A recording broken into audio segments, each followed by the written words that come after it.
কালো টাকা সাদা করা হবে, তার জন্য কি নাকি মাছের টোপ, মাছ ধরার জন্য যে টোপ দেওয়া হয় তাই দুর্নীতিবাজদের ধরার জন্য টোপ দিচ্ছে।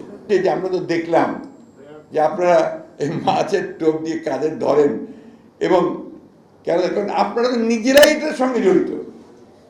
আপনি বাজেট দেখলেই বুঝতে পারবেন যে রাঘব বোয়ালদের লুটে খাওয়ার আরেকটা ব্যবস্থা করেছেন। এটা এই প্রত্যেক বছর একই ঘটনা ঘটছে, এবং যারা আপনার অর্থনৈতিক বিশ্লেষক তারা বলছেন যে এটা আপনার শুধুমাত্র ক্ষতি ছাড়া আর কিছু করবে না। যেখানে সবচেয়ে বড় সংকট এখন সাধারণ মানুষের জন্য ইনফ্লেশন, দ্রব্যমূল্যের এত বেশি বেড়ে গেছে যেটা সাধারণ মানুষের কাছে সহনীয় হচ্ছে না। আজকে এই সমস্ত কথাগুলো বলে একটা ধূম্রজাল সৃষ্টি করে মানুষকে আর কতদিন প্রতারিত করে রাখবে তারা।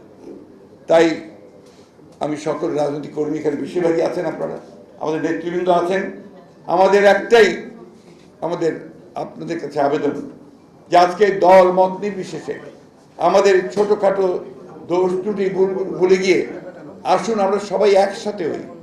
আমাদের সেই 1971 সালে স্বাধীনতা যুদ্ধের যে চেতনা, এই মানুষগুলোর সঙ্গে যে স্বপ্ন ছিল, সেই স্বপ্নকে বাস্তবায়িত করার যে লক্ষ্যে আমরা আবার সবাই একজোট হয়ে সেই লড়াইটা শুরু করি, যে লড়াইয়ে আমরা অবশ্যই তাদেরকে পরাজিত করতে সক্ষম বলে ফেলেছেন।